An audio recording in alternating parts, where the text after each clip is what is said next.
వీడియోలో తప్పే ఉంది.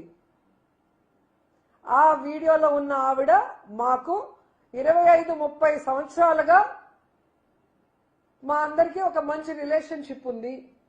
వాళ్ళ ఇంట్లో వాళ్ళు కంప్లైంట్ చేశారా లేదా మా ఆవిడ కంప్లైంట్ చేసిందా, మీకేంటి బాధ? ఇలా మాట్లాడినప్పుడు అది ప్రజల విజ్ఞతకే వదిలేస్తున్నాను. వాళ్ళిద్దరి మధ్య ఏముంది, ఏం జరిగింది, ఏం జరగలేదని. ఎందుకంటే ఈరోజు ఆ వీడియోలు బయటకు వచ్చాయి అంటే ఒకటి ఆమెనా బయట పెట్టాలి, లేదా వాళ్ళ ఇంట్లో పనిచేసే వాళ్ళైనా బయట పెట్టాలి. వేరే వాళ్ళు పోయి వాళ్ళ ఇంట్లో కెమెరా పెట్టి తీసేంత అవకాశం ఉంటుందా? అది ఒకసారి మీ అందరూ కూడా ఆలోచించాలి. ఈరోజు పట్ట పగలు ఈ విధంగా దొంగ దొరికిన తర్వాత తప్పించుకోవడం కోసం ఈయన ఒక కేసు పెడతాడు, మళ్ళీ ఆవిడతో ఒక కేసు పెట్టిస్తాడు. అవి ఫేక్ వీడియోలు, ఏఐ వీడియోలు, మా మా మా గౌరవాన్ని భంగపరుస్తున్నారు అనేసి. ఆమె పేరేంటో నాకు తెల్ల, ఇందులేఖ అనుకుంటాను. ఆ మేడంకి నేను ఒక సలహా ఇద్దాం అనుకుంటున్నా. ఇందులేఖ మ్యామ్, ఇక్కడ ఎవరు మీ పరువు తీయలేదు. మీ పరువు తీసిందంతా బిఆర్ నాయుడు గారు. ఈరోజు మాకు ఇన్నేళ్ల సంబంధం ఉంది, వాళ్ళ ఇంట్లో వాళ్ళు ఏమనలేదు, మా ఇంట్లో వాళ్ళు కంప్లైంట్ చేయలేదు, అసలు దీంట్లో ఏం తప్పు ఉందని మాట్లాడి మీ పరువు తీసింది ఆయన మీద కేసు పెట్టండి. అది వదిలేసి ఎవరెవరి మీద కేసులు పెట్టామని మాట్లాడటం కరెక్ట్ కాదు.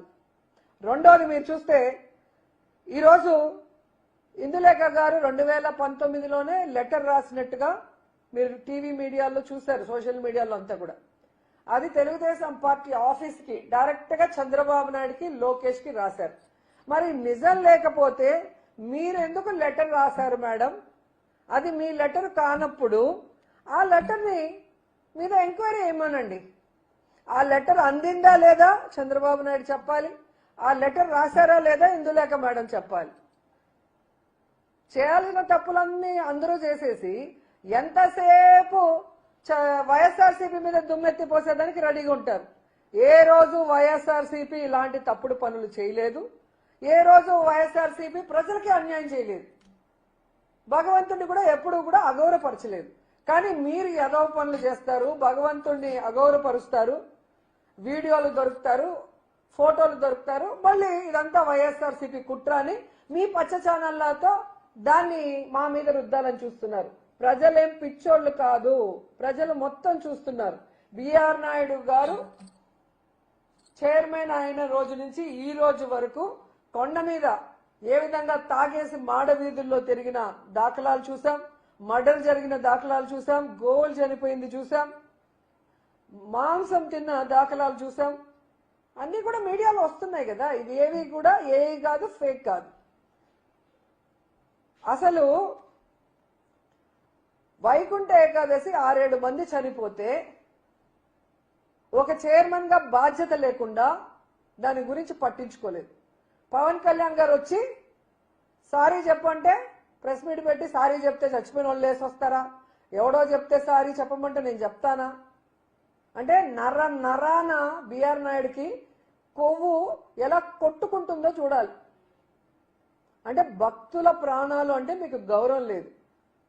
దేవుణ్ణి చూడటానికి వచ్చిన వాళ్ళని చంపే అధికారం మీకు ఎవరిచ్చారు? రైట్స్ ఎవరిచ్చారని అడుగుతున్నా.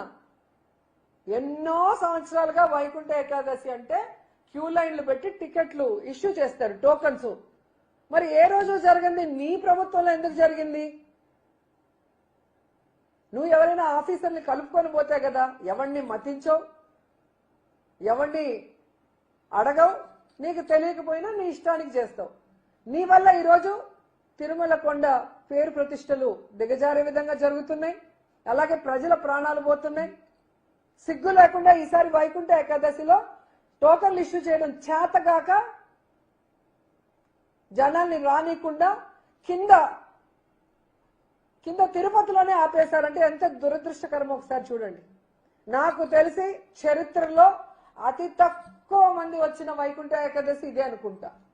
గుళ్ళో దర్శనం లేకపోయినా కనీసం కొండపైన నించున్న భగవంతుడి ఆశీస్సులు ఉంటాయని అందరూ కొండకొస్తారు. టోకన్లు ఇవ్వకపోవడం నీ చేతగానితనం. దాన్ని కప్పిపుచ్చుకోవడానికి కొండ మీదకి కూడా ఎవరిని రానికుండా ఈరోజు నువ్వు చేస్తున్న పని ఏంటి? అండ్ ఈ రోజు వరకు నువ్వు తిరుమల ప్రతిష్ట పెంచే విధంగా ఒక పనైనా చేసావా? లడ్డూ గురించి చంద్రబాబు నాయుడు అంత నీచంగా మాట్లాడుతుంటే, పవన్ కళ్యాణ్ అంత నీచంగా మాట్లాడుతుంటే, ఒక చైర్మన్ గా ఉండి నువ్వు దాని మీద స్పందించి ఇది తప్పు జరగలేదు, జరగని దాన్ని జరిగినట్టు మీరు ఎలా చెప్తారు? మీ దగ్గర ఏం ప్రూఫ్స్ ఉన్నాయి? ఏం శాంపుల్స్ ఉన్నాయి? ఏ ఇంటెలిజెన్స్ రిపోర్ట్ ఉంది? ఏ ల్యాబ్ రిపోర్ట్ ఉందని అడగాల్సింది పోయి పట్టించుకో. కానీ హెరిటేజ్ ఒక మాట అనగానే ఏ విధంగా లేచి నించొని మాట్లాడుతున్నావో అందరూ గమనిస్తున్నారు. సో దొంగ దొంగ ఒకరికొకరు సపోర్ట్ చేసుకుంటున్నారు.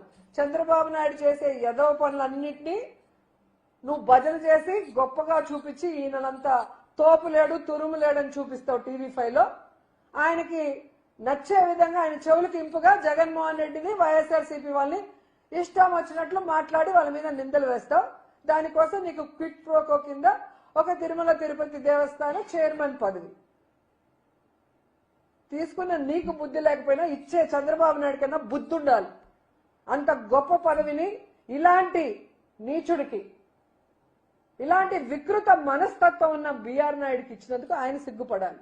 ఇప్పటికైనా అతన్ని ఆ పదవి నుంచి దించి తిరుమల ప్రతిష్టని కాపాడండి.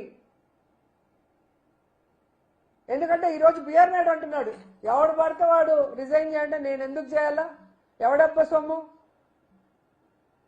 నాకు చంద్రబాబు నాయుడు చెప్తేనే చేస్తాను అంటే చంద్రబాబు నాయుడికి చెప్పే దమ్ము ధైర్యం లేదని ఇండైరెక్ట్ గా బిఆర్ నాయుడు చెప్తున్నాడు కదా. అంటే చంద్రబాబు నాయుడు జుట్టు బిఆర్ నాయుడు చేతిలో ఉంది.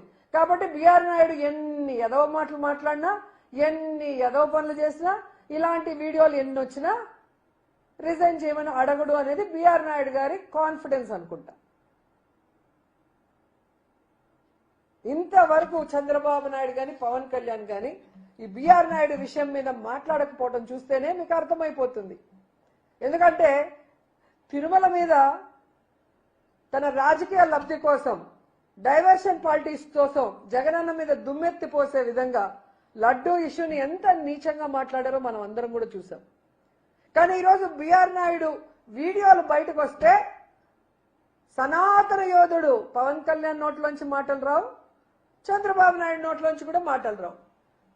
మరి పనున్నా పని లేకపోయినా హైదరాబాద్ లో అయినా కూర్చొని కోవిడ్ లో కూడా జూమ్ లో ప్రెస్ మీట్లు ఇచ్చిన వాళ్ళకి ఈ రోజు ప్రెస్ మీట్లు ఇవ్వడం చేత కాలేదా?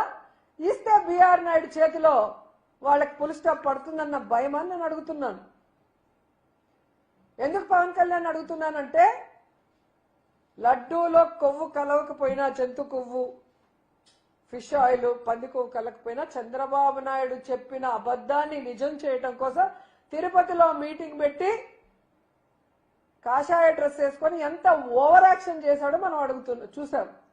ఈరోజు నేను సూటిగా పవన్ కళ్యాణ్ గారిని అడుగుతున్నాను, మీరు సనాతన యోధులైతే, మీరు హిందూ ధర్మాన్ని పరిరక్షించే వాళ్ళైతే మరి బిఆర్ నాయుడు లాంటి